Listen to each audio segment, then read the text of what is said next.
Okay, we'll make a start, please, Ben. Okay.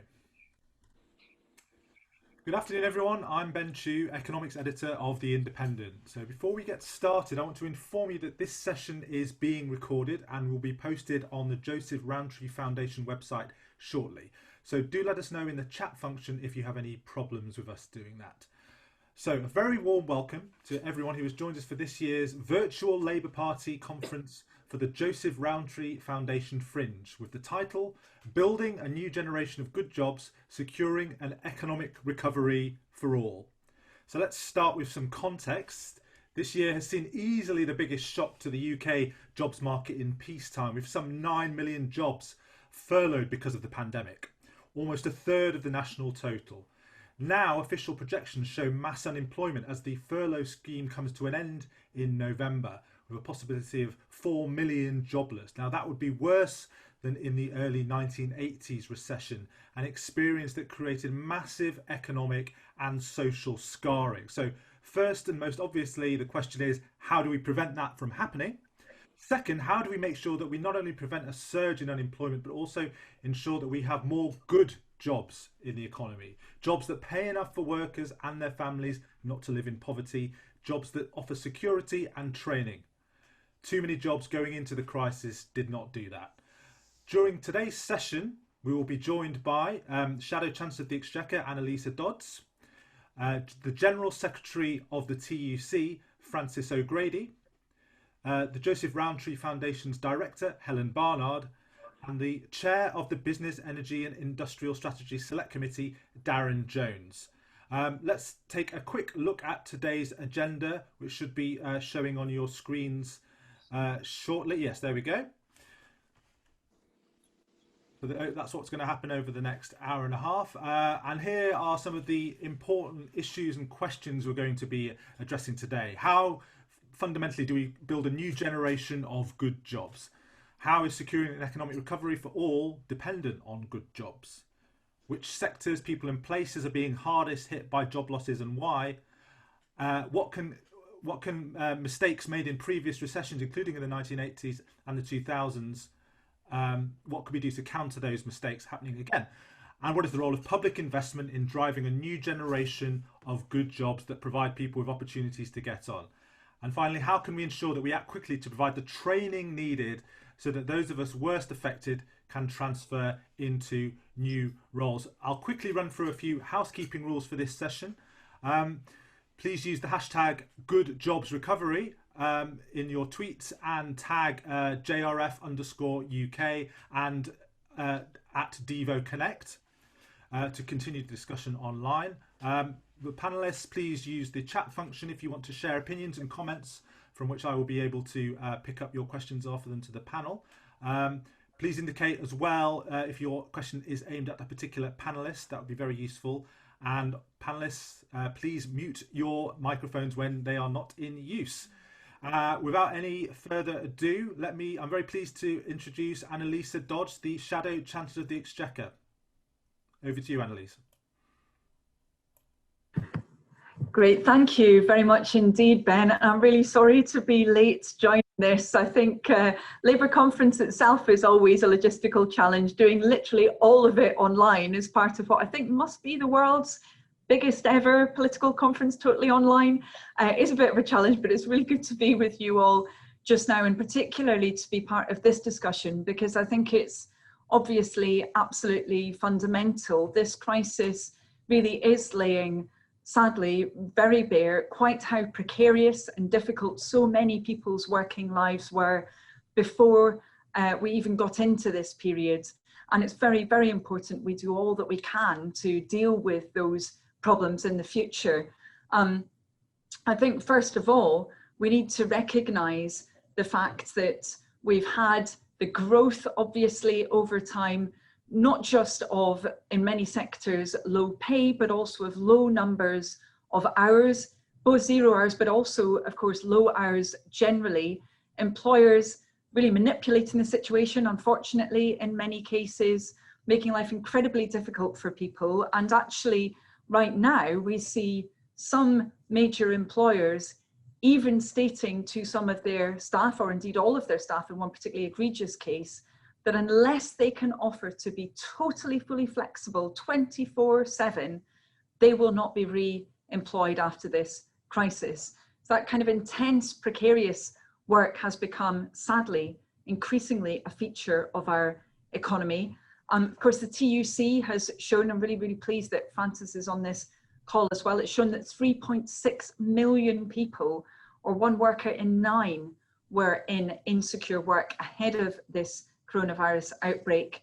And in fact, as I was saying, we've seen this growing. So the Resolution Foundation's done excellent work on this, as well as JRF. They've shown that 2/3 of the growth in employment since 2008 has actually been in atypical roles like self-employment, 0-hours contracts, agency work. And what some have described as a self-employment miracle, actually, when you scratch the surface, very often is a low-paid set of jobs focused on drudgery, not delivering for people, very precarious indeed.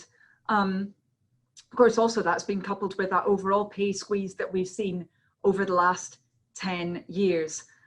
So what do we need to do about this? Well, we would say, first of all, very, very obviously, we have to get a grip on the public health crisis in order to deal with the economic crisis. And that's fundamentally rooted in our workplaces, as well as in the rest of our communities. The TUC member unions have done absolutely incredible work during this period, but it has exposed quite how threadbare the health and safety infrastructure has been, and the kinds of problems that many of us may have been highlighting around, underfunding and lack of strength of the health and safety executive. They're really coming home to roost right now. So we need to see, I would say, particularly from government, much more engagement on these issues, working closely with trade unions in particular, recognising them as part of the solution to a lot of this with their health and safety reps and that expertise. We need to use this time actually to deal with some of those issues of particularly poor working practice that now we see are not just bad, obviously, for those workers, but very, very bad for public health. And that discussion, unfortunately, in some cases seems to have become twisted into one around, even around immigration enforcement. Actually, we've seen that in some cases when really this should be about what's happening in workplaces and why we have such a lack of control for different workers.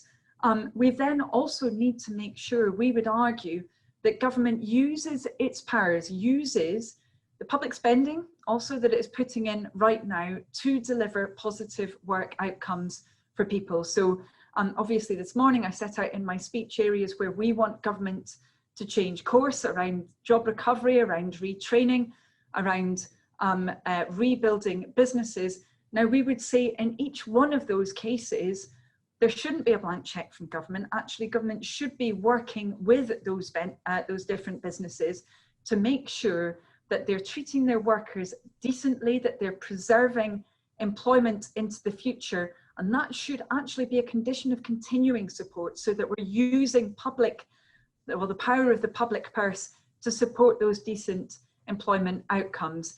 And this is not something that huge numbers of businesses are against. Actually, when I talk to business audiences, there are quite a number of them who say that they want this time to be used to focus on what's often called more purposeful business, more responsible business. So let's make sure that government is backing that as well. I think incidentally, we need to make sure that the power of procurement is used in that relation as well. Quite worrying suggestions that we could see a continuation of very major contracts being provided to businesses which have not shown themselves as having positive employment practice, Amazon being a worrying case from that point of view. And finally, let's make sure when we have the stimulus, and in my view, we need to have a stimulus, particularly on green investment, which matches the ambitions of other countries. The UK certainly doesn't at the moment. When we deliver that stimulus, let's again make sure that it's tied into positive employment outcomes, ones where we will see sustainable employment in different parts of the country, working with those different stakeholders and local communities that can deliver that. I mean, we know, for example, that the Future Jobs Fund in 2008-9, when that was effective, it was because it was working with trade unions, business associations, local authorities, That's how it made sure that employers didn't use it in the overwhelming majority of cases in an exploitative way, just to substitute younger workers for older workers. Instead, it was used to genuinely build opportunities. That's what we need again now from government. And quite frankly, if we can't use this time to push for more decent work, when will we ever do it? And so that's why I would just say finally, obviously, Angela Rayner called yesterday for us to have that national conversation and push for decent pay for our care workers. We need to make sure we have much more of a discussion nationally about pay for all of our key workers. If the time isn't now, then when will it be? Thank you. Brilliant. Well, thank you so much, Annalisa, and thank you. You've got a packed schedule today, so we appreciate you being with us.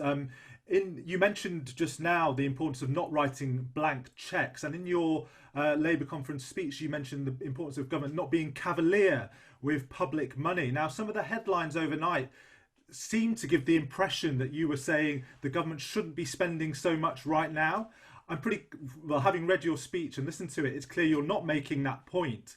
But I wonder if, to some extent, it was deliberate in the sense that you want to give the impression, or you want to convey the message that Labour will be a safe custodian of public funds, that you actually want people to trust the Labour Party with public money again. Is that one of your objectives? Well, to be completely honest, Ben, what my objective is right now is to try and make sure that our country gets to a better place, genuinely. You know, this is something that goes way beyond party politics. We have the worst excess death rate in Europe, as people will know, but we're also facing the deepest recession in the G7, incredibly intense levels of unemployment, and what looks like one of the slowest recoveries actually in Europe as well. So we've got to get this right, and that's why I think government needs to be focused on targeting spending where it's needed, because when we've put forward solutions to the problems that we face, as has the TUC and the CBI and many others, saying, for example, we need to have targeted wage support. So often Conservatives have thrown back at us, well, you just want to spend more money, just more and more. It's not about that.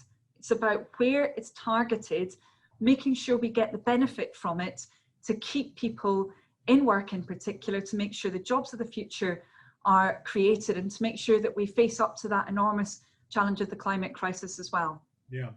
We've had a question from Alice, who's a Labour member in Durham, Annalise, and she was she's suggesting that the Conservatives are talking about tax rises, and it looks like, she says, they're going to have to raise taxes at some point. She said she'd be interested to hear what taxes you'd like to see. Is that something at all that you're thinking about at the moment, tax rises? Well, obviously, the Labour Party is always reviewing policy, and we're working towards that general election in 2024, when we will have clearly very encompassing tax plans. I've made no secret of the fact that I think our tax system must become more progressive. That's absolutely imperative. But I've also made no secret of the fact that I don't believe the Conservative government should right now be focused on saying it will impose tax rises in the short run, just so it can pull those tax rises away in advance of a general election and have a bonanza. That is precisely the wrong thing it should be doing now. It's already impacting on demand. And as I said, we've got a really weak recovery now, particularly compared to other countries. It's not the discussion that government should be engaged in now. It should be focused on retaining jobs. Okay, that's very clear. Right, we're going to move on to Frances O'Grady, of the TUC, and she's going to talk about how we can ensure we act quickly to provide the training needed so that those of us worst affected can transfer into new roles. Over to you, Frances. Thanks very much. First of all, just to say thanks to JRF, who do brilliant work, and to Annalise, if you haven't already, check out, there's a wonderful picture of you in the mirror online today that you should see. In fact, what I want to talk about is, first of all, to make a direct appeal to government, given the news that we've heard today from the Chief Scientific Advisor and Public Health. For goodness sake, get a grip, sort out, test and trace, make sure that safety standards at work are enforced. Otherwise, we're facing real trouble. So that's a kind of urgent message, I think, today. But from the TUC's perspective, our top priority is simple. It's save good jobs now. The JRS, which we argued hard for, as we know, supported 1 in 3 jobs in the economy at its peak. It's helped lots of firms to get back on their feet. But if we pull the rug at the end of October, then we will see mass unemployment, and stopping that ought to be a priority for everybody. I would just like to challenge this notion that they're all zombie jobs and restructuring is a great thing. Not for the people at the end of it. These aren't zombie jobs. We know that many companies are in trouble through no fault of their own, simply because we have a global pandemic. So it is important that we move to the next phase, and we've argued for a job protection and upskilling scheme so that employers would need to bring workers back on short-time working. So at least, you know, we've suggested start with at least 10% of normal hours. That for downtime, there would be retraining and upskilling. That's an investment for the future, and recognizing that nobody quite knows when this pandemic is scheduled to end, but it's certainly not at the end of October. And that the government would continue to provide wage subsidy as long as employers continue to pay at least 80% of normal pay. And just like Annalise, we think strings should be attached. I don't think the public would stomach the idea of, you know, taxpayers' money going into companies only to find its way to the boardroom or shareholders. I think people appreciate that strong link with wages. They want to see fair rewards in companies, and frankly, they want to know that companies are paying their fair share of tax here in the UK in order to qualify. On top of that, we think there will need to be targeted help. It's clear that the business models operating in some industries are really going to struggle as we try and live and work with the virus. So we are going to need changes. Again, we've argued bring together national and sectoral recovery councils. Let's bring business, unions, government together around the table. I can tell you, unions and employers are talking all the time. There is something a bit surreal about the idea that the government will only talk to us if we're kept in separate rooms.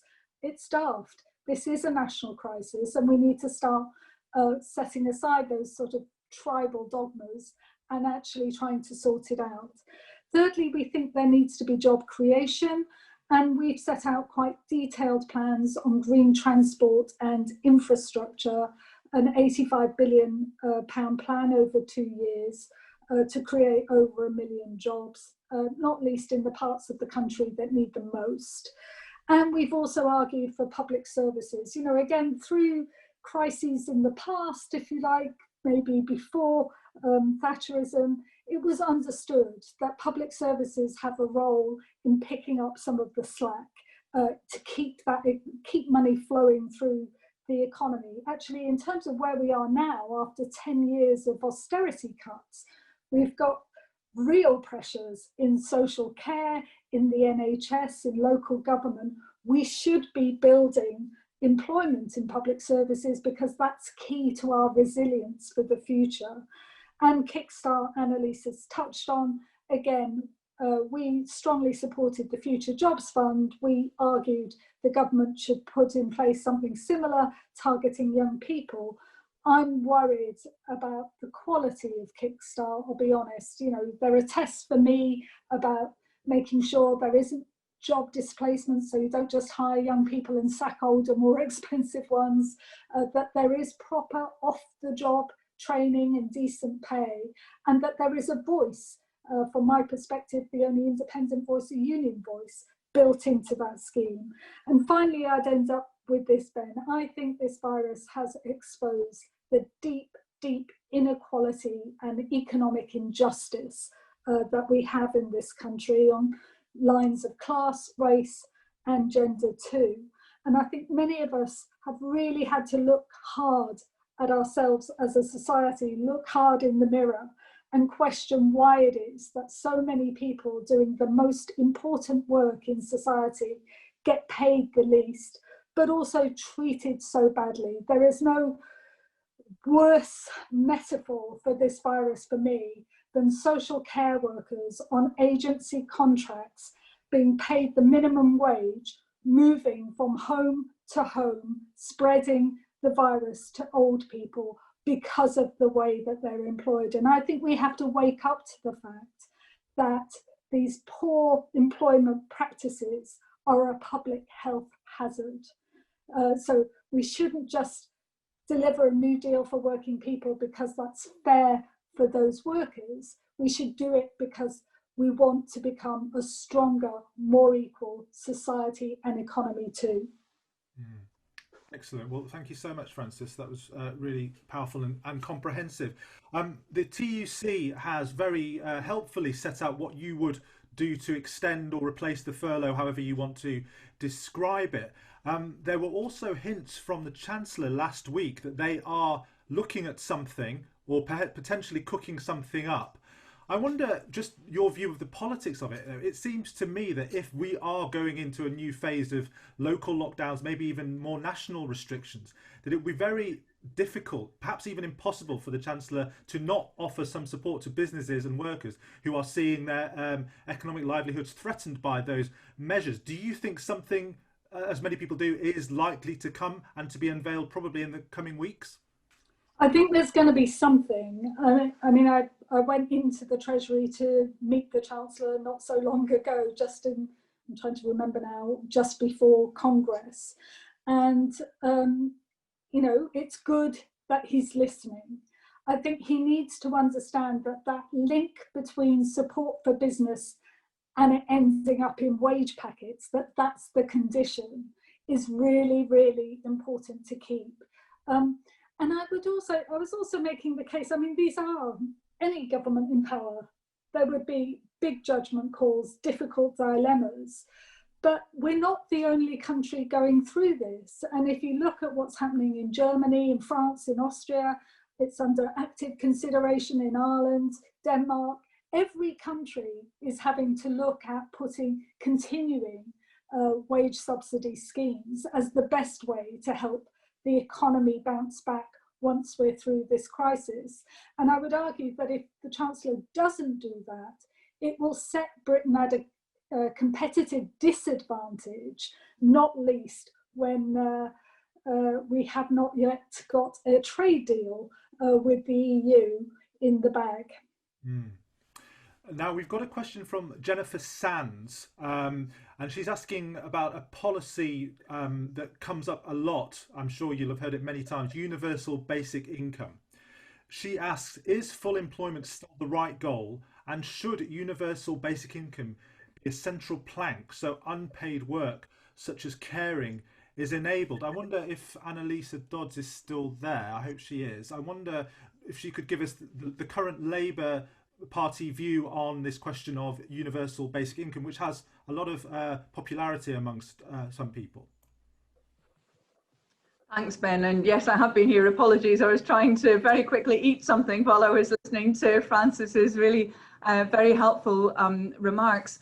Obviously, this crisis is making so many people, unfortunately, come face to face with the reality of social security in this country. The fact that our safety net is an incredibly threadbare one. We've calculated that even with the changes that have gone into universal credit, it only replaces about a third to, in some cases, a half of people's incomes, but very, very little.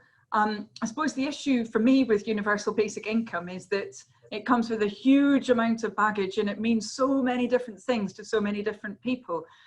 If we're talking about a situation where, for example, older workers, those who are kind of mid-50s plus, whether they should be subjected to the kind of, often really quite humiliating experiences with job centres and having to apply for different forms of work they're very unlikely to get. If we're seeing that UBI is about removing some of that conditionality, then that's one thing. If we're seeing UBI is instead a system of having a payment to every single person which then means you don't have any other form of social security, it's a very, very different thing, and something that I really wouldn't support, because actually people do have different needs which cost different amounts to face up to.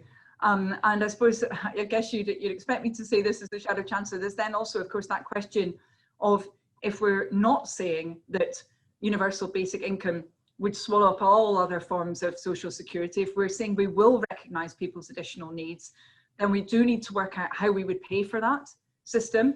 Now, interesting ideas out there, but I would say there are other big challenges facing our country right now as well. Big challenges around housing, big challenges around, obviously, the climate crisis, big challenges around inequality more generally, not all of which would be dealt with through a UBI. So yes, interesting discussion, but to be honest with you, right now in this crisis, what I want to do is get universal credit reformed quickly, speedily, so much that can be done right now to be getting money into the pockets of the poorest people who really need it, and with the legacy benefits as well.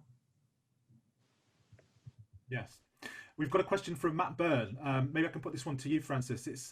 It's asking really how important the benefit system is for sort of lubricating the jobs market at a time like this. He says, how important are benefit levels, as Annalise was saying, maintaining the universal credit uplift and extending it to legacy benefits to ensure people have the headspace to meaningfully engage with employment support? Is that key for you? Yeah, I think, very sadly, there are tens of thousands of workers who we represent who are now finding out for the first time just how inadequate our benefit system is. Certainly if you're trying to live on it for a sustained period. And I think at its heart, this is a question, whether it's universal basic income or our benefit system, it's about a recognition that the balance of power has gone too far in one direction against ordinary working people, ordinary working families, and that we need to do something to put that balance right and give people decency and dignity. And, it's one of the reasons I'm so concerned about the casual attitude in some quarters to mass unemployment. Frankly, mass unemployment is a license to the bad employer to undercut the good and to exploit people, because people become desperate in competition for work. But it will also mean a very big rise in child poverty if we don't sort this out. And again, I think people forget too easily just how bad it was in the 1980s, never mind if we reach levels like the 1930s. So yes, I do think sorting out in its broadest sense our social security system, how do we provide security for people and ensure that all the risk of the ups and downs of our economic cycles aren't put on the shoulders of ordinary working families. Annalise, I want to ask you about something that Francis mentioned about these aren't zombies jobs. So this critique that sort of keeping people on furlough keeps them in zombie jobs, and that's not fair to them or the economy or the taxpayer at large.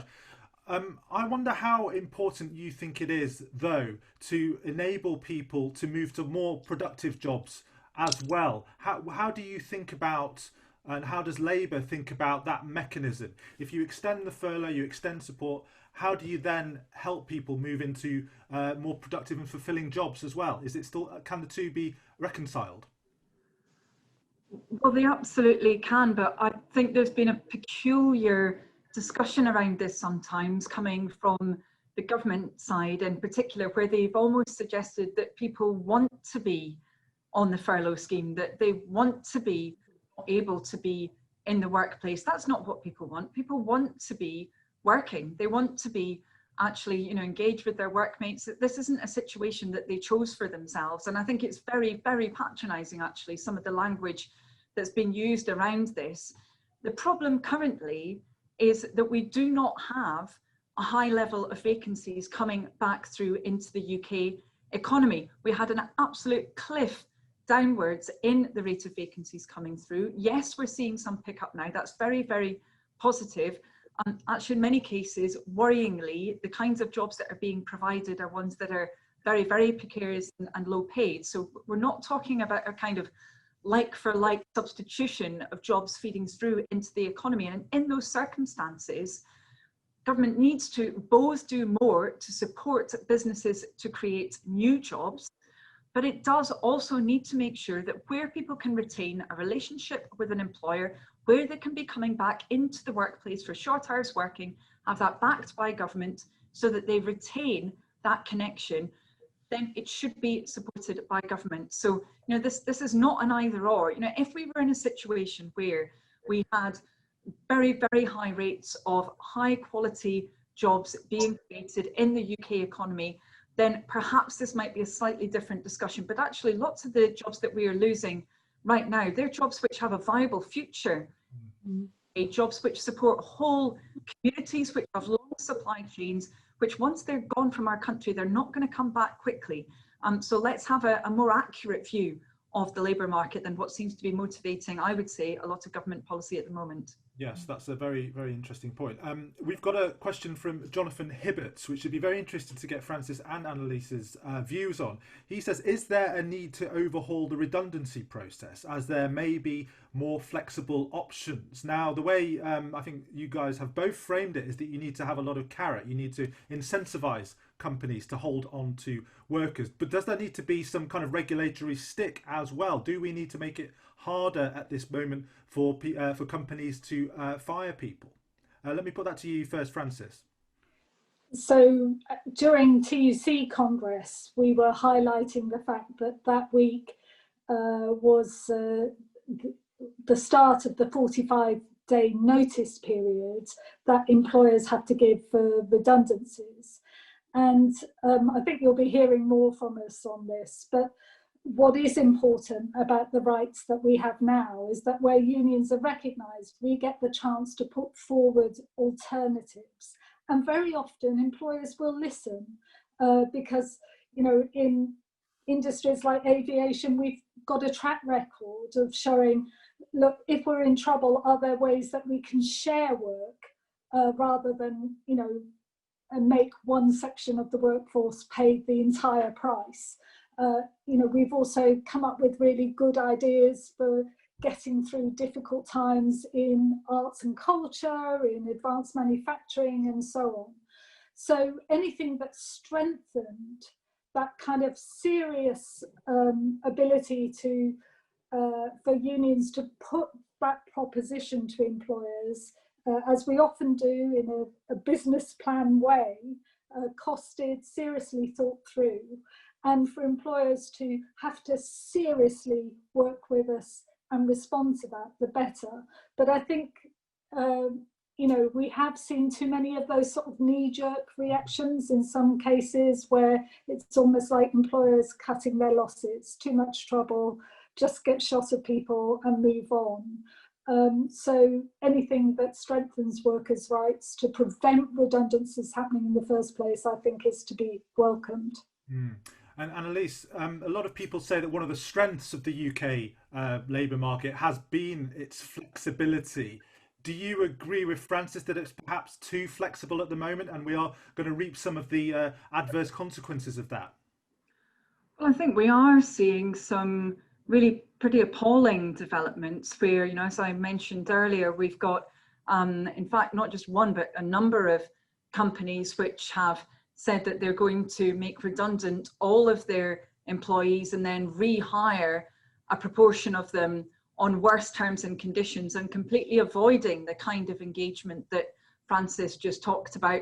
In fact, in some cases, they're even paying out the redundancy period using the funds from the furlough scheme, which is not what they were intended for at all. We would say that there should have been harder conditions applied by government when it was clear that this was starting to happen. So we do think that there needs to be much more of a recognition of, as Francis mentioned, the positive role of trade unions in the workplace, making sure that we have that joint kind of model to deal with many of these issues. And, you know, I would say, from my point of view as Shadow Chancellor, actually that's something that is very, very good for productivity generally. When you have that engagement from the workforce with employers, you tend to have businesses that are more effective, more resilient, more sustainable for the future. So it is what we should be focused on for the future. A very pertinent question about public policy at the moment is raising the national minimum wage, or the national living wage, whichever one you want to call it. I mean, there have been some credible institutions, I think the IFS and the Resolution Foundation among them, who said that perhaps it's not the best time to do that. So, Annalise, first of all, what's Labour's view on this? Should the government continue raising that because it's the right thing to do, or should they be concerned about the potential impacts on the jobs market at this very difficult time? Well, we are concerned about the impact on the jobs market. We've said that the Low Pay Commission needs to make sure in these determinations that it's actually talking to trade unions and to the low paid themselves. We think that's absolutely critical. Clearly, we are in a difficult set of circumstances here, but actually, is the answer to that set of circumstances preventing people from being able to improve their living standards? I mean, we've seen the impact of that long squeeze for the last 10 years on living standards, with a quarter of UK families lacking £100 in savings when they entered this crisis. So really, as I say, the Low Pay Commission needs to engage on this issue and to do so with those who'd be directly affected. Well, I should have said that question came from Pat Haig about the national living wage. We're going to go to Helen Barnard very shortly, but I wonder if I could just first get your view on that, Francis. What's the view on it? It would be a complete betrayal by this government of blue-collar Britain if that minimum wage doesn't rise in line with what was planned. Think about who's on the minimum wage: cleaners, supermarket workers. You know, these are social care workers. These are workers who are definitely needed. Their jobs are not on the line because they're needed. They are key workers. In fact, 2 million key workers in this country rely directly on the national minimum wage. Frankly, how dare they, from a moral point of view, even consider not giving them the pay rise that they're due? I think what I can promise you is that we have lots of clips from YouTube of government ministers clapping key workers on those Thursday nights. And I'm sure they won't want to see all over YouTube the double standards that most of us would see in place if they don't put their money where their mouths are.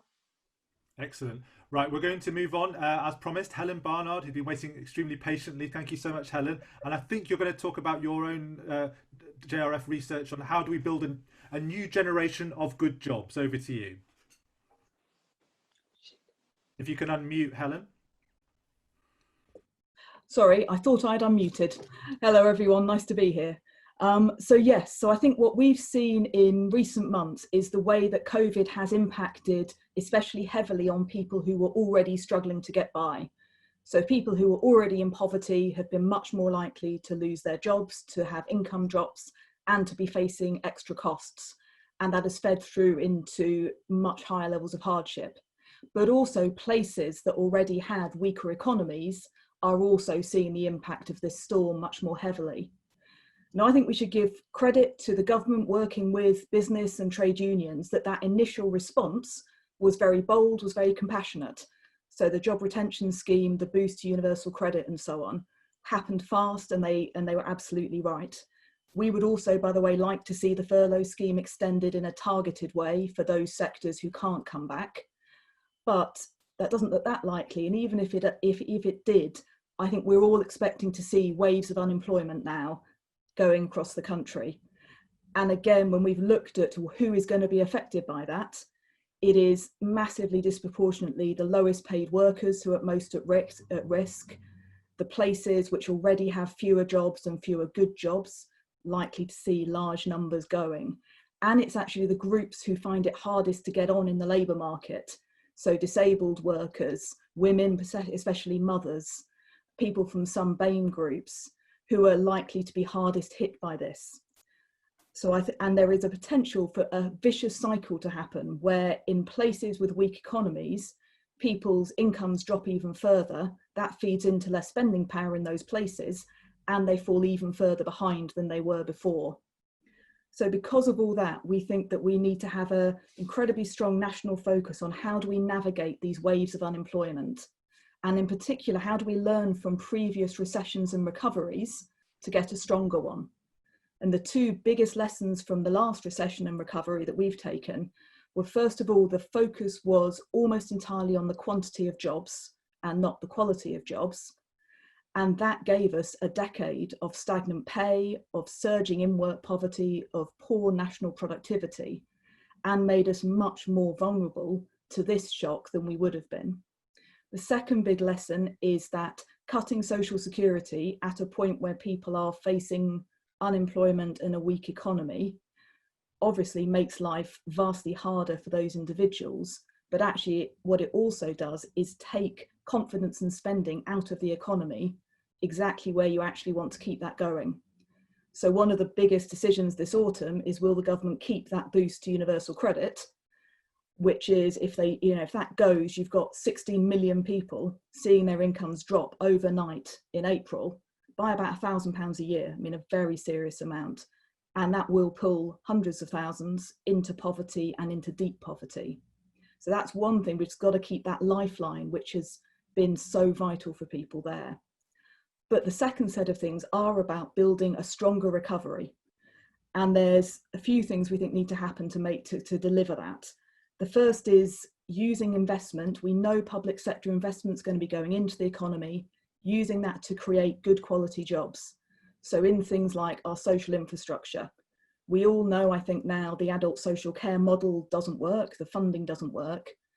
We need to get that sorted out, but we can also use that to create better quality jobs. Similarly, we know there's investment coming in energy efficiency.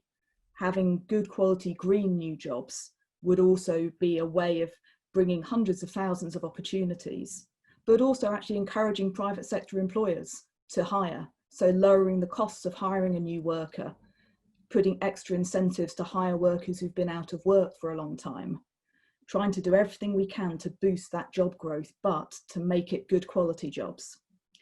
And that part of the way we do that is by the second thing, which is delivering a right to retrain. So one of the things we've seen is hundreds of thousands of workers stuck in poor quality jobs where they don't get a lot of training, they don't get a lot of prospects or chances to progress. But what you've often seen in the past is good quality jobs are created, but the people who need them, who are out of work or in low paid jobs, don't get them because there isn't a targeted package of training which gives those people the skills to get into those jobs in the places where we need them. So actually taking the various different funding pots for adult education, putting them into one single stream, devolving them down to mayors, to the devolved governments, to local authorities, and demanding that they use that to connect local people who need better quality work to the better jobs which should be being created locally, will make the best use of public money and also set us on a much stronger recovery path. And then the final thing is to think about those places. So we came into COVID with places that were lagging far behind. So even if people did have skills, there weren't a lot of good jobs for them. We've then seen COVID hitting those places harder. So actually we've been knowing that the UK Shared Prosperity Fund is coming down the road to replace European money. Given the situation we're in, we actually think you should double that investment through that new fund. And again, focusing it in on those places that have the lowest employment and also have the lowest paid work will get the best value for that money and help to drive this recovery, which should mean when another shock comes down the road, we will be much more resilient, both as families and communities and nationally. But the key thing also is we've got to keep the social security lifeline in place while all that happens, or we will see people being pulled into deeper poverty with all the damage to your health that that brings. And we need our people to be fit to take those new opportunities as we're creating them. Thanks very much. Brilliant. Thank you so much, Helen. And I was very pleased to see in your report that you actually have a comprehensive definition of what a good job actually is, because a lot of the time we don't actually talk about that, but it is extremely important because a good job can be in the eye of the beholder. And I think what you've emphasised, that it's fair pay, sufficient hours, availability of training, security and dignity at work. And that strikes me as a very comprehensive and fair definition of a good job, and one that we should be more prominent in the debate. So thank you so much for that. I think we'll go straight on to Darren Jones, who's now joined us, which is excellent. And he's going to talk about an extremely important topic, which is which sectors, people and places are being hardest hit by job losses and why. So over to you, Darren. Well, Ben, thank you. And thank you to JRF and colleagues for the invitation to be here today. I'm delighted to be sharing a panel with all of you, with Annalise, Francis and Helen. I'm sorry that I couldn't be here at the start to listen. I was on a CIRA panel, so forgive me for being a little late. I'm going to speak primarily in the context of the work that I'm doing on my select committee. I chair the Business Energy Industrial Strategy Committee in the House of Commons, and we're kicking off our inquiry this Thursday on what we think the industrial strategy ought to look like in the future. And then next week, we're doing another kind of limb of work related to economic growth around levelling up and devolution. And I'm going to kind of speak about both of those in the context of the question you've asked today, because there's on the sector question, there are two different buckets as far as I can see. There are the sectors that are going to take longer to reopen as a consequence of the public health crisis that we're in.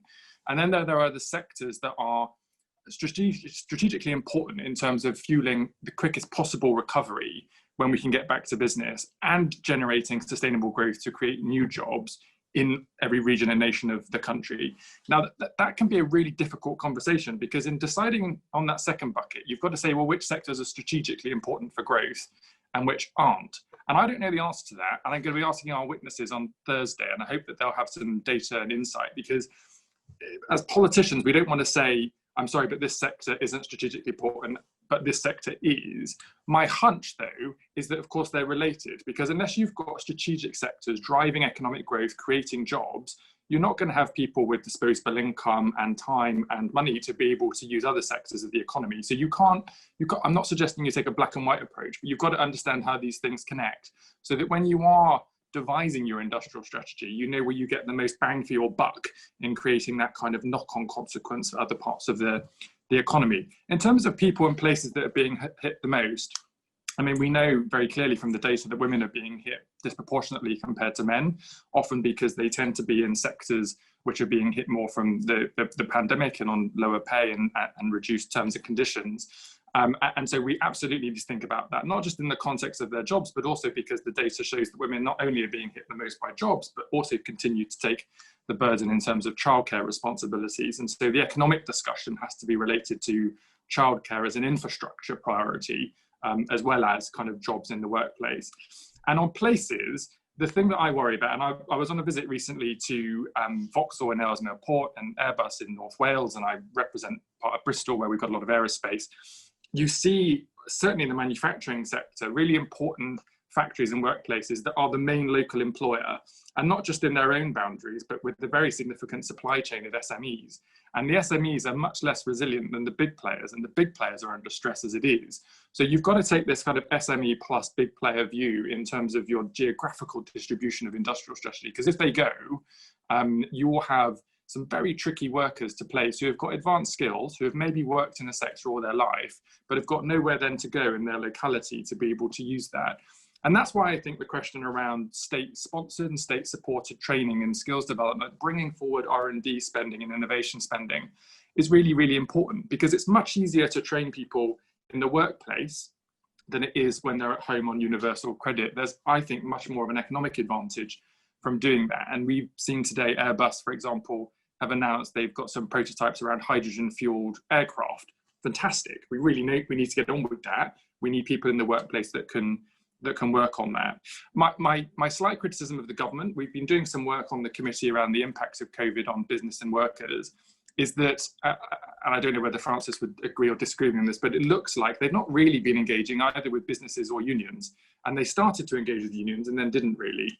And there were these kind of roundtables on growth where the government got a load of businesses on a Zoom call that only happened once, and there were no real follow-ups or actions. And some businesses were invited and some weren't, and no one really knew how businesses were selected to come, and trade unions weren't invited to those conversations. And that's not just happening at a Westminster level. In my neck of the woods, with our regional mayor at the West of England Combined Authority, his industrial strategy group didn't have any trade unions in it. And I was like, where are the trade unions in this conversation? and it was kind of a second thought. So on the committee that I chair, we've invested in some additional capacity. We always invite trade union voices to our discussions, and we're going to be engaging with business in a way that I don't think the government has been willing to.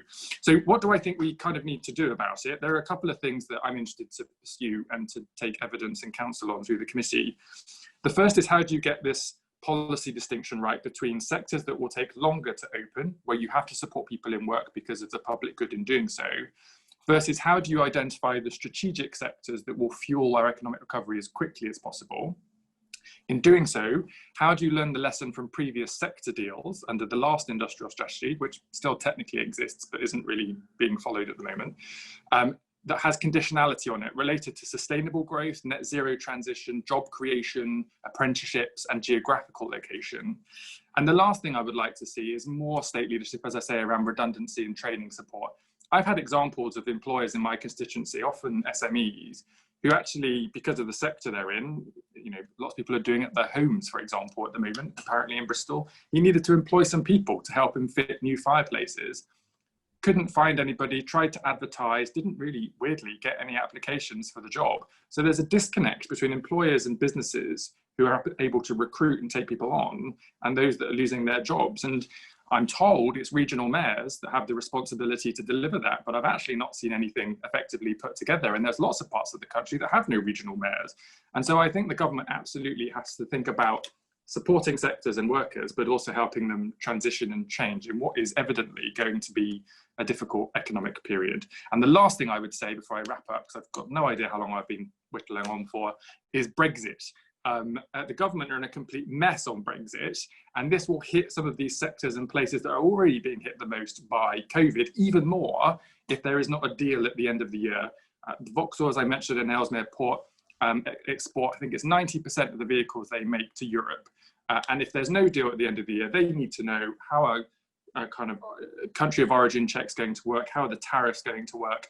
And that's why sector deals aren't just about money and conditionality, they are regulatory and policy decisions in the interest of stimulating jobs and growth. And we've not seen any of that from the government, and they've got to get a move on. Excellent. Well, Darren, that's great. There's much food for thought there. We've had a couple of questions which follow on very nicely from some of the big themes you've been talking about. One is from Corinne Bacon, who asks, is there too much reliance on services trading within the UK and in exports? May this have led to some of our current problems? Of course, services around 80% of GDP, manufacturing has been falling as a share for much of the past 3 decades. We've also got a question from Anne Richardson, and she says, Francis touched on inequality. What do the panel think about increasing the diversity of business ownership, giving workers a stake and a say? I want to throw that one first, if I may, to Annalise Dodds, because Labour went into the last election promising to give workers much more of a say, trying to give them 10% equity ownership of companies. Does that policy still stand? How is Labour at the moment thinking about this important issue of workers' control? Well, of course, every element of Labour's programme for the next general election is going to be worked through that process that we always follow when we bring our members together and different stakeholders. But certainly I can say that I personally am very committed to making sure that we have much more of a worker voice generally at the levels of power, for want of a better way of putting it. I'm a cooperative MP as well as a Labour MP, and again, we were just talking about this before, we know the benefits from that. We know the impact that it has on productivity, on the sustainability of business. It's been critically important through this period, where those businesses that have had a trusting, open relationship with their workers, when they have had workers who have been in those senior positions, they've been able to make sure that they adapted quickly to the crisis, brought people with them, and ensured that there were safe workplaces. So I do think that it's very, very important. And let me bring in Helen. I mean, Helen, do you think that is something that should be retained as Labour Party policy? Were you pleased to see them offering the ability for workers to have a stake in the companies for which they work? I think it may be part of the solution, but I think there is sometimes a danger of assuming if you can just get workers on the board, everything else magically follows. And I think actually there are other bits you need to have in place. So one bit is about the regulatory environment, and particularly around security.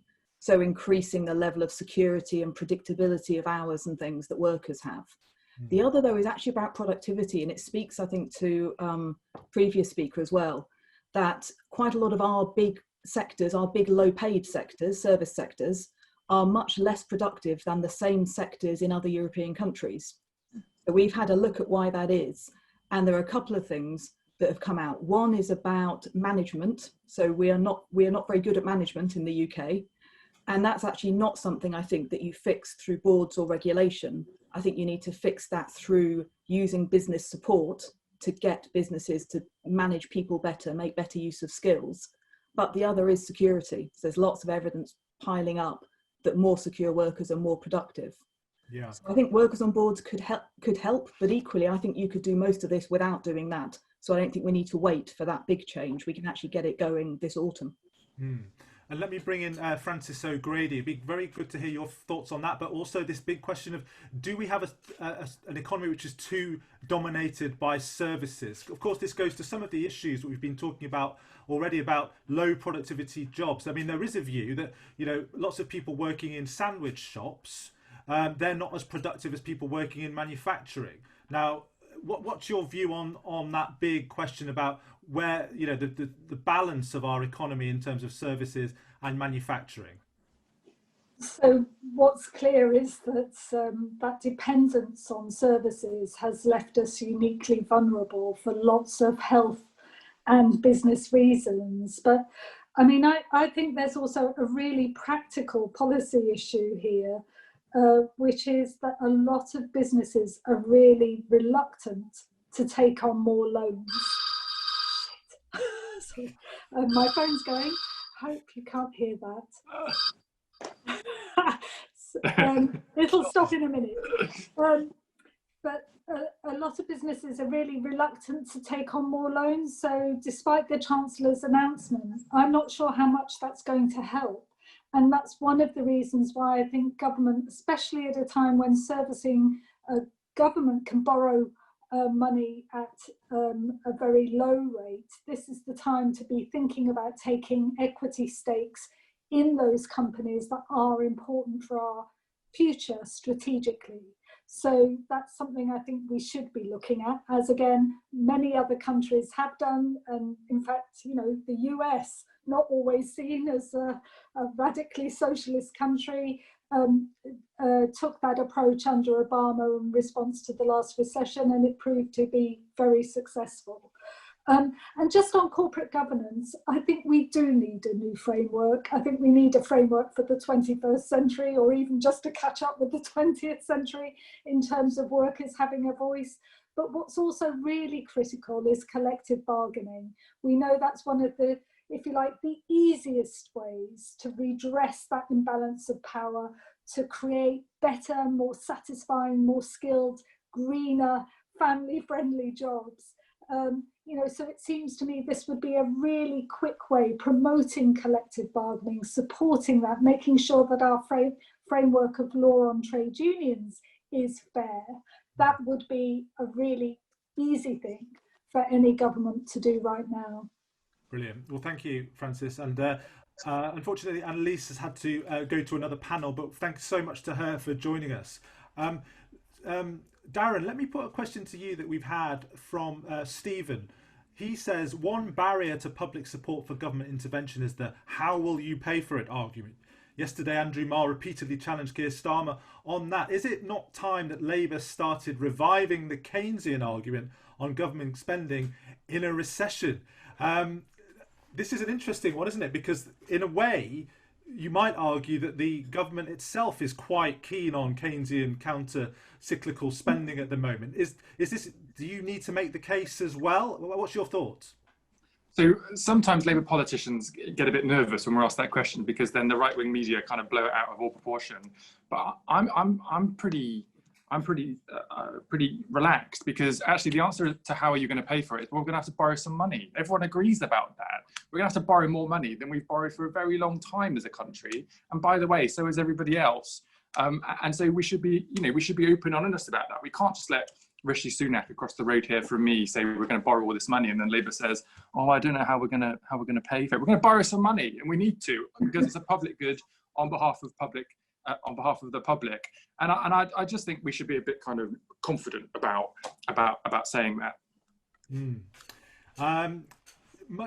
We've got a question here from Omar Salem, and he asks, much of Labour's political campaigning in the last few decades has focused on public services, but should there have been more focus on jobs and wages? Let me put this one to Helen, I think.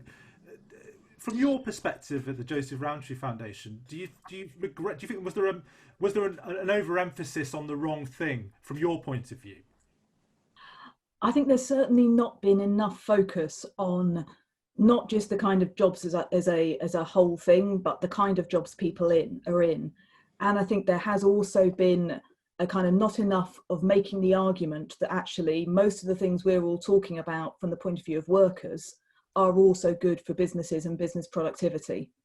I think that argument hasn't been made strongly enough, and I think it needs to be. And actually you can do that from the right or the left or the centre. There's a different perspective, but actually it works for all of those. I also think there's too great an emphasis just on the minimum wage, because one of the biggest things around in-work poverty, it's not just your entry-level wage, it's whether 10, 15 years later you're still on that low wage. I think we should have seen massively more focus on progression and how you help people progress. Whereas I think otherwise people just focus in on that bottom wage. Most people in work poverty don't actually ever get off that. They're trying to raise a family on it. And that's something we have to crack. And Frances, it'd be good to get your thoughts on that. Is that a false choice, public services versus jobs and wages? I think as a broad Labour movement, we could do more to make the very simple argument that investment in public services is critical for the private sector, because any private sector company needs a workforce that's healthy and able to get back to work when they're fit. We need transport, because that's about getting people to and from work safely, and we need a skilled and educated workforce. So I think we could have made that case more strongly, but I also in my gut kind of feel, we need to be talking about the private sector more. That's where the majority of people by far earn a livelihood. And it's important that we're seen to understand what life is like and what the priorities are, and what people's solutions to the problems that we all face are. So I do think it's important to be seen to be in touch. Yes. I want to talk about this issue of learning lessons from past recessions. Now, I'm pretty sure we're all far too young to remember the 1980s recession. But let's think about that one, because that really was, as I mentioned in my opening remarks, the big scarring recession economically and socially and in terms of geography in so many ways. Let me ask you, Darren, when you think about that case study, what would you say are the most important lessons and the things to avoid? Well, I think the most important lesson is there's a role for the state in all of this. You can't just leave it to markets. And again, this goes back to industrial strategy and is linked to your previous question. I do think we've not spent enough time in the past understanding what the constraints on growth are in the private sector in terms of generating value, profits and jobs, and how you share the value of those profits more fairly. And let me give you an example. When I was preparing for second reading of the trade bill a couple of months ago now, I checked what it is that we actually make in the UK and what new things we had made in the last 10 years. And we're pretty good at kind of aerospace, automotive, gas turbines and pharmaceuticals. Those are our big kind of manufacturing sectors. And in the previous 10 years, the only two new things that we added to our export basket, so things that we make and export, the only two new things were leather goods and sheep, bovine and goat fats. Now, I'm vegan, so I have a bit of a personal aversion to those, but putting that to one side, that's a very small market and added about $1 of GDP per capita. And you compare us to France in the same time period, who have invested in and expanded their manufacturing production. They added about $150 of GDP per capita. And so this isn't a Brexit argument, because of course France has been much better than we have, and they've been in the European Union. And so we've not focused on that enough. And I do think that when it comes to the issue of public sector, which you've talked about, but also private sector modernisation, especially linked to this issue about recapitalisation if there are debt issues, government needs to be looking at how you can bring forward capital investment, in my view, around the adoption of technology and digital solutions to improve productivity, and apply conditionality to that so that workers also benefit from any increase in profit margins as a consequence of it. And I think it's not, it's perfectly doable for us to bring these things together and to provide that framework and direction from Whitehall and devolve it to regional and local leaders, businesses and trade unions. And that's what we're trying to get to in my inquiry on the committee. Francis, one of the economic successes that people cite from the 1980s, not from the recession, but sort of 1986 onwards, is financial services, deregulation, the Big Bang. Darren mentioned Brexit earlier, and that's obviously a threat to the City of London, or at least many people think it is. How do you think about, at the TUC, financial services and the City of London? Is that something that's an important part of our economic and industrial mix? Is it something that extracts rent from the rest of the economy? How do you broadly think about it, the sector? So we obviously represent tens of thousands of people who work in the banking and finance sector, but I think we would sign up to that view that the dominance of that sector has been problematic for the whole economy. And as you say, that was kind of when it was let rip in the 1980s. And I just to comment on the 80s, because I think one of the key lessons there, whichever school you're from, so I think the story about the 80s very much depends on whether you fell into the group of the haves or the have-nots. And, it was a very polarized experience between those who, bought their new home, had a great time, good wages, steady job, and those who experienced unemployment.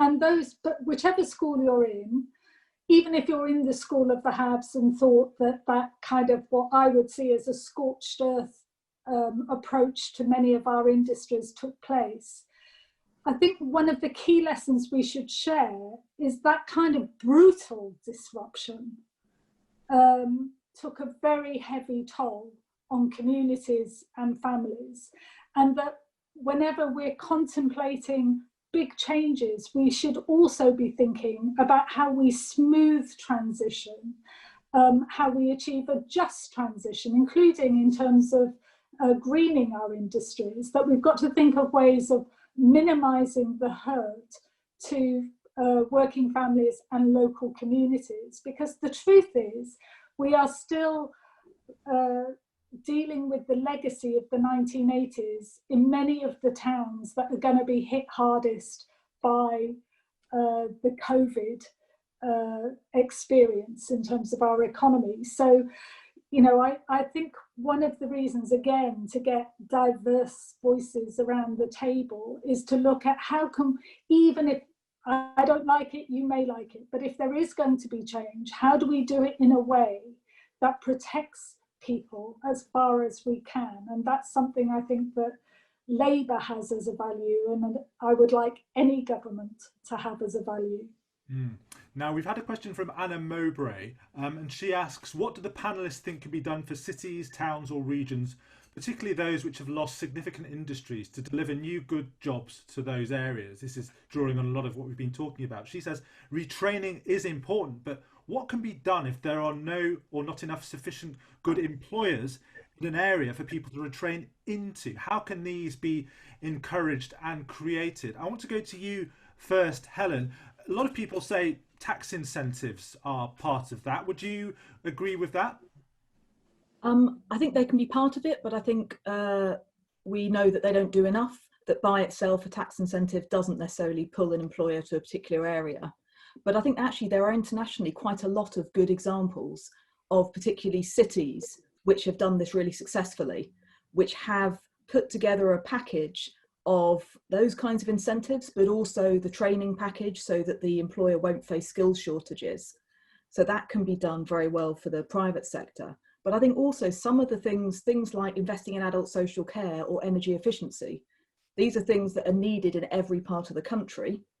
We can choose to do them in ways that create good quality jobs, and we can choose to have an accompanying package of training and skills which will get people into those jobs.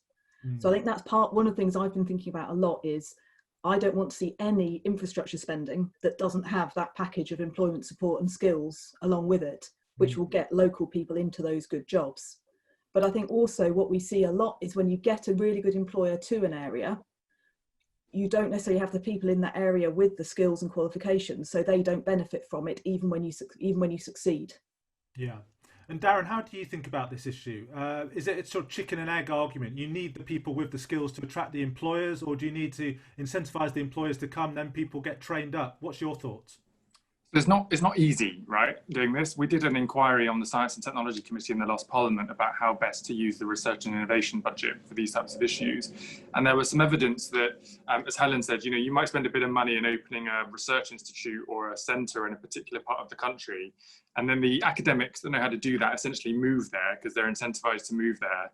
But it doesn't really create the opportunities for people that live in the area if they're not really working in that space. So you can't just be kind of blunt about it. There has to be a sophisticated package. And the things that I would suggest is firstly, one, these decisions shouldn't be taken by Whitehall. I think Whitehall should set the parameters, but the decisions should be taken by local communities. And that's why we're looking at levelling up in the context of devolution next week on my committee, because, in my neck of the woods, I've got councillors, directly elected city mayor, the local enterprise partnership, the directly elected regional mayor, the West of England Combined Authority, the Western Gateway, which is our powerhouse that also links into Wales. So you've got the devolved administration, and then you've got Whitehall. And then you go to other parts in the southwest and they've got the local council. Now, I'm not saying one of those works and the other doesn't, but it's clearly incoherent. And we don't have enough devolution with a coherent infrastructure and governance model to empower regions and nations of the country to take these decisions in a way that Whitehall will just let them get on with it. And I do think that's a really important unlocking route to getting these decisions right, to work right for the local communities in which you're making the decisions. And wonder if you could pick up on that, Francis. I mean, this government says it's committed to devolution. We haven't seen a huge amount of action yet. What's your sense about whether we are going to get that devolution of power? I kind of think that maybe the government should be paying more attention to what's happening in Scotland and Ireland at the moment, and no doubt Wales too as time goes on. I mean, I have a kind of nuanced view on some of this, partly based on the experience of regional development agencies, the best of that being about it unleashing local creativity, some amazing big and long-term thinking in different regions, but the downside of it being regions competing against each other. I mean, literally, spending on advertising agencies to compete against each other to try and attract the same employer. And I always like to remind our unions that, inequality within any given region is at least as great as inequality between regions. So I think some of that kind of unhelpful pitting of as if London's all posh against the north, is not very good for us as a country, and certainly not good for us as working people. I think we also need to distinguish between the short term and the longer term, because I think there will be an urgency in many towns and rural areas, coastal areas, to have some jobs-rich initiatives. We need quality, but we also need numbers. So the sorts of firms that can deliver that might be different to some of the firms that we know will be strategically important and really important for our balance of trade or our future productivity, but won't necessarily deliver large numbers of jobs. So there is, there's some hard thinking about some of the choices that we'll face. We've had a very interesting question from Ray Skinner, and he asks, what about soft, small loans to encourage self-employment? He says that in the early 1980s, after sponsoring a youth training scheme using a government grant, my North East Anglican parish used the ex-miners welfare hall we owned to encourage self-employment. I wonder if I can put this to you, Helen, because self-employment has in recent years become something of a negative thing, or at least it's associated with, insecurity, big falls in real terms, pay. But obviously some people, it works for them, works very well for them. How should we think about self-employment in the mix as we go forward and try and create good jobs and try and keep employment up? So I think there's a couple of things. One is that I think you're right that self-employment it has become sometimes an excuse not to improve the rest of the labour market. So you can kind of say, well, this particular group doesn't seem to be doing very well getting good jobs, so we'll just help them become self-employed. And in quite a lot of instances, what you do is people end up just as stuck and trapped in self-employment, which doesn't really let them earn enough.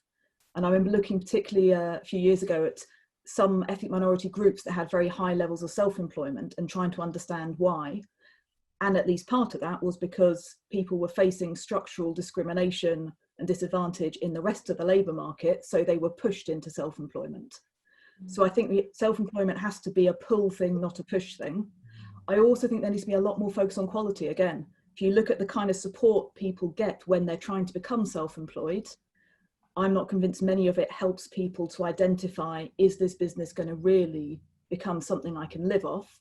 And what are the kind of management practices and all these other things which will help you be productive and have a thriving business?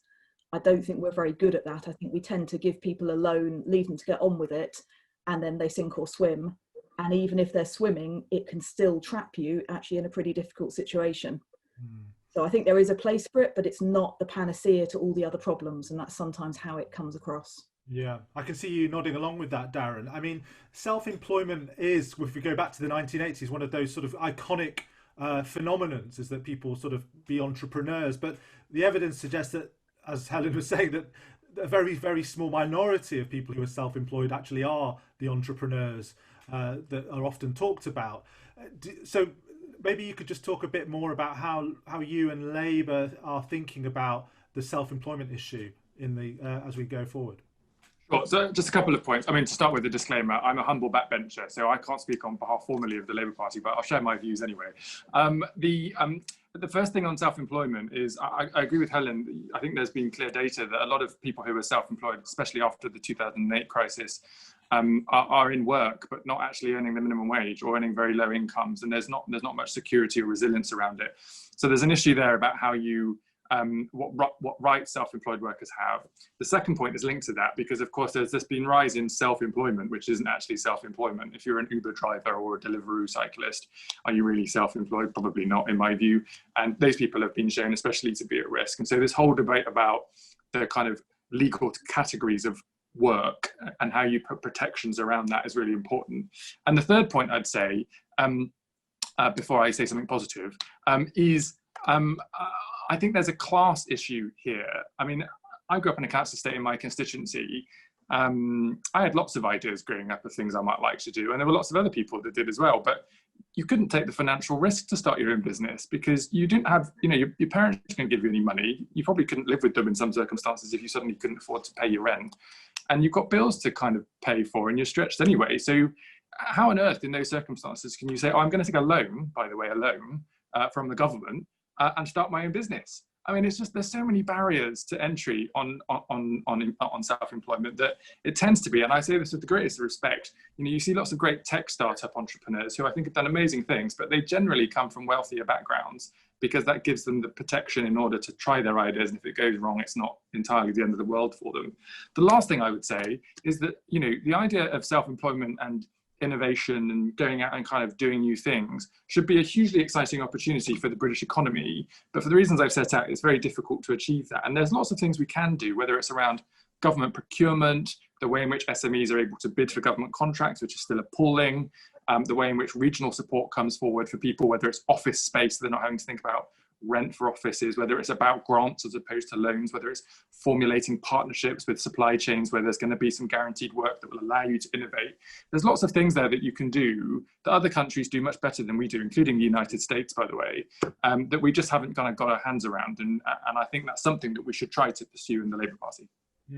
Thank you. Now we're coming to the end, but I just want to ask you, Francis, the 4-day working week is something we've talked about before, and obviously Labour talked about going into the last general election. How should we think about those issues now? Because obviously the context is very different with a threatened collapse in employment rather than full employment. Is that something that we should still aspire to, but should it be pushed into the medium and long term? What's your thoughts?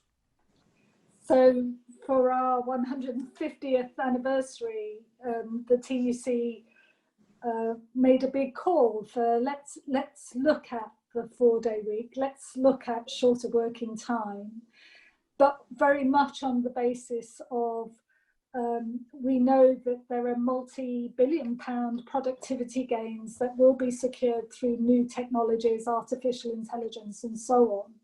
And let's look at how we share that, because when we've seen these big leaps before, workers have been locked out of a fair share of the rewards of big productivity gains. So that was kind of how we'd positioned the debate before. As you say, we're obviously in a very different position now, where certainly on a company by company basis, we've already come to agreements with lots of employers about how do we share the work that we have to maintain the fabric of the workforce, so that if and when things do pick up in 6 months or whenever we finally get a vaccine, that we'll be in a position to take full advantage of that and won't have wasted these precious skills and dumped human beings onto the scrap heap of redundancies. So I think it's still a very vibrant and real and practical debate and discussion between employers and unions. And I think it's important that we have that public conversation too, because I think, again, one of the things we've learned through this virus is the appetite there is amongst workers for a little bit more freedom, autonomy, and flexibility in the way that we work. How do we humanize work? So particularly at a time when a lot of childcare arrangements are still in shreds, when a lot of people genuinely feel worried about their own health issues or those of people they're sharing a home with, you know, this is kind of, I think there's even more reason why people are looking again for some rebalancing so that flexibility becomes a two-way street. Yeah. And Darren, I mean, I could just ask you quickly, how was it on the doorstep talking about a 4-day week? Did it even come up? Is that an appealing thing? And how are you thinking about that issue in light of the new changed circumstances? Because some people might say, well, I've got a better work-life balance in some ways now. I'm not having to commute. Maybe they want things to remain that way. Yeah, I think there's a short, medium and long-term answer to this question. I think the short-term question on a 4-day week is a very credible one, where we've seen, for example, industries say to the government, for example, in parts of the aerospace industry, like they have in Germany, we're not at full capacity, but we don't want to make staff redundant. So can we do a deal on the 5th day where maybe the government pays for it, or we all kind of contribute a little bit so that we can keep people in work actively for 4 days and kind of deal with that kind of drop off of the 5th. I think that's a perfectly sensible solution, not least because the Exchequer gets most of that money back anyway by having somebody in work paying income tax and national insurance and, you know, buying things. The medium term question is, as Francis has talked about, you know, this newfound joy of flexible working a little bit from home maybe, or from a closer location to your home, maybe going into the office or into the cities less frequently, I think will lead to this kind of desire for shorter working hours. And remember that the UK has disproportionately worked more hours than compared to European workers. This isn't shorter hours 9 to 5, Monday to Friday. It's shorter hours, probably more than that for many people. The longer term answer though is the one which we tried in the manifesto and didn't really kind of make sense to many workers because we're not quite there yet. It doesn't mean it's wrong. It just means it's a longer term discussion, which, as Francis has talked about, you know, my point earlier on technological reform in order to increase productivity will mean that humans will have less to do. And actually that should be an opportunity to give us more time with our families and our communities, to be healthier and happier. But that productivity gain can't just be shared by the 3 or 4 tech giants at the top who provide all of the AI and software and cloud computing. Yeah. It needs to be shared with workers. And the only way in which you do that is by the government setting rules to get us to that 4-day week, but with then fair distribution of the proceeds of the productivity gains. Yeah. And just finally, Helen, I mean, can we aspire to good jobs and also a good work-life balance as well? Should we be aiming for both? I think we actually have to be, because one of the big problems is people who need to work flexibly, parents and carers, get stuck in low paid jobs because we don't open up enough good quality job to part-time workers. That's something which I think would do far more for people's well-being and our national economy than the kind of 4-day week, which seems to me a bit more of a rhetorical device than an actual policy. Very interesting. Well, we're coming towards the end. It's been a really stimulating discussion. We've covered an immense amount of ground, which I'm very pleased about. I think sort of drawing some of the big themes together, I think government may have the rhetoric about rebalancing, levelling up, about retraining, about industrial strategy, but it's got to deliver on it. It doesn't mean anything unless they actually do the hard work of getting the mechanics right, getting the money where it's needed, and making these programs effective. And I really like Helen's point about management. I mean, this is so under-discussed. Getting good managers to drive productivity gains and to drive good businesses is so important. And I think that what was stressed by Annalise as well and others was the opportunities that are out there. Helen made this point about green jobs, about care workers. There are areas where we know we need people, manpower, woman power, people power. We need these areas. So let's just get. There are big gains to be had. It's not all just a bleak vista. These are hard things to do. I think Darren made this point, but they are achievable, particularly if we learn the lessons from previous recessions. About focusing, not leaving areas behind, not having a sort of geographically blind approach, but also, and this is the fundamental point, focusing on good jobs, not just going for numbers, not just going for volume, but for quality as well. And I think that's come through very loud and clear. So with that, I just want to thank all our speakers, Annalise Dodds, Darren Jones, Francis O'Grady, and Helen Barnard of the Joseph Rowntree Foundation, and all people in the audience who very kindly sent in questions, some really good questions among them. Thanks so much to the Joseph Rowntree Foundation for organising this really important fringe event, and thank you all so much for watching. Goodbye.